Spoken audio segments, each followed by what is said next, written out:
What if your brain isn't a camera recording life exactly as it happens, but an editing room, cutting and stitching the footage to fit a story it already believes?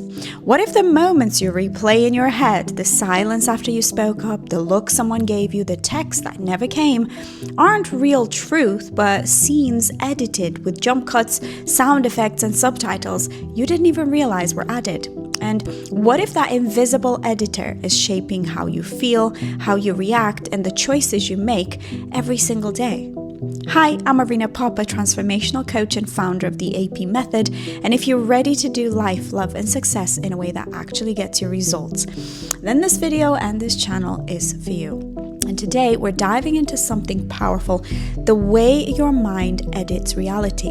Because you don't live in the raw footage of your life, you live in the version your brain has cut together.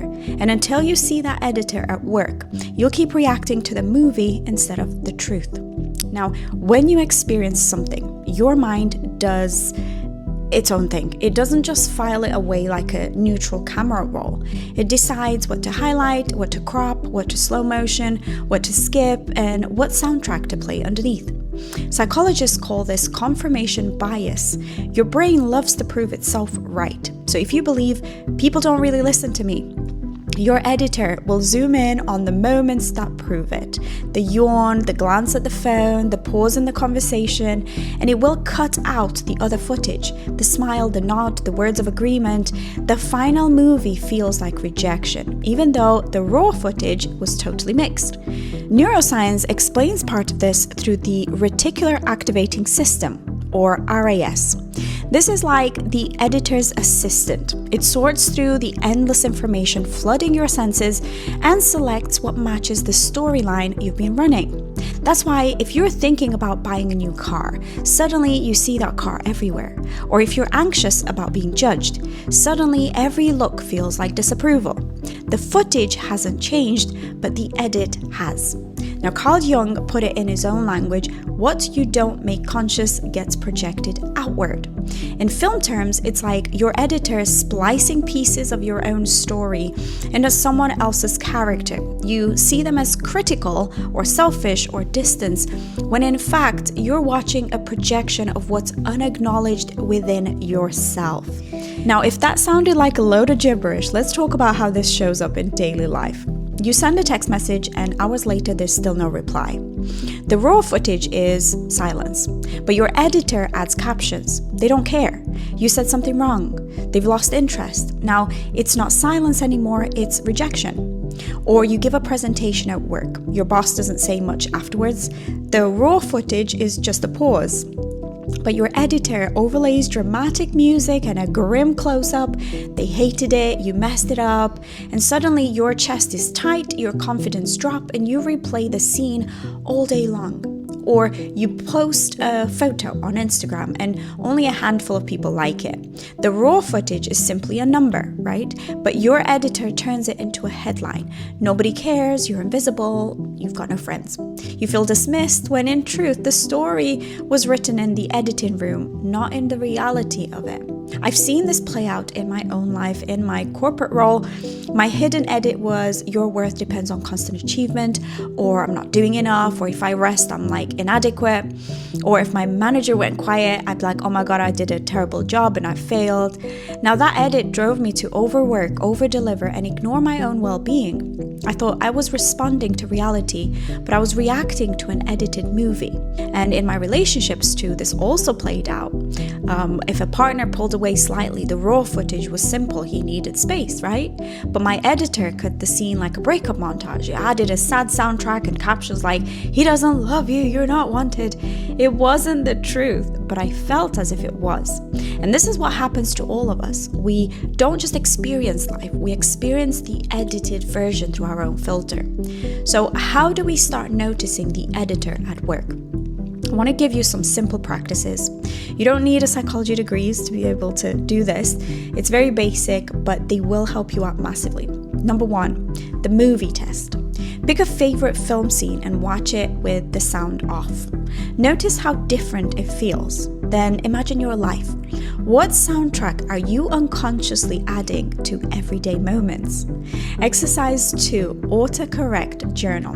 Write down the last time you assumed something about someone's silence. Then write 3 other explanations. Now, this will train your mind to see that the autocorrect in your brain isn't always right. And exercise 3, the mirror list. Write down 3 things you often criticize in other people. Then ask yourself, where might this show up in my own life? This reveals the scenes your editor keeps splicing from your own reel into other people's characters. And number 4, search engine shift. Type 2 opposite version of the same question into Google. For example, why am I unlucky and why am I resilient? Notice how the answers change. This is how your brain works too. It brings back results to match the question you start with. And exercise number 5, GPS reflection. Write down 1 pattern you keep living. Ask, what old route am I being sent down again and again? This shows you where your editor is clinging to outdated directions instead of letting you choose a new road. And number 6, end of day scene review. Before bed, jot down 1 moment where your reaction felt bigger than the situation and ask yourself, what edit did my brain add to that footage? These are simple, but they're really powerful because the moment you see the editor at work, you can step into the role of director. You can say, no, that's not the story I want to tell. Now, if this resonates, I've created a free core values workbook. The link is in the description. It will help you see what really matters to you, so your final cut lines up with your truth, not your own conditioning. And this January, I'm also running a free 5-day Freedom Formula Challenge. For 5 days, we'll work together with daily coaching and practical exercises to help you notice and begin rewriting your edits. If you want to start the year by breaking free of old cuts and telling a new story, the sign-up link is below. And if you'd like more personalized support, I also offer one-to-one coaching. If that feels right for you, then there's a link in the description where you can also reach out and we can book a free discovery session and we can discuss if I can help you further. And of course, if you're in the dental profession, this work is also close to my heart. I'll be running a live workshop in March of 2026 here in the UK. It's the only one I'll be doing before I'm going to launch all of the paid programs. And if you'd like to take part, then the link is below. Now, here's what I want you to remember. Your brain really is not a camera. It's an editing room. It chooses the scenes, it adds the soundtrack, it cuts the story. And if you never question the edit, you'll live as if the movie is the truth. But the raw footage is still there and you are the director. So thank you for sticking around and for taking these steps into your own transformation. And just before we finish, I want you to know why I do the work that I do. Because the truth is, most of us are walking through life unaware, outsourcing our happiness, our peace, even our success to the world outside of us. We look to others for reassurance, for validation, for inspiration. And of course, those things matter, but the deepest truth is this. Everything you've been searching for out there has been within you all along. Your wisdom, your courage, your resilience, your confidence, the peace, even the power to create the kind of success, fulfillment, love, or freedom you want. It's always been yours. It's just been buried under layers and layers of conditioning, survival patterns, and noise, like a chest of gold hidden beneath the dirt. And all this time, you've been settling for scraps when the treasure was inside of you all this while. Now, my mission is to help you uncover that treasure, to strip away the layers that keep you from your own power so that you can live from a place of peace, authenticity, confidence, and strength.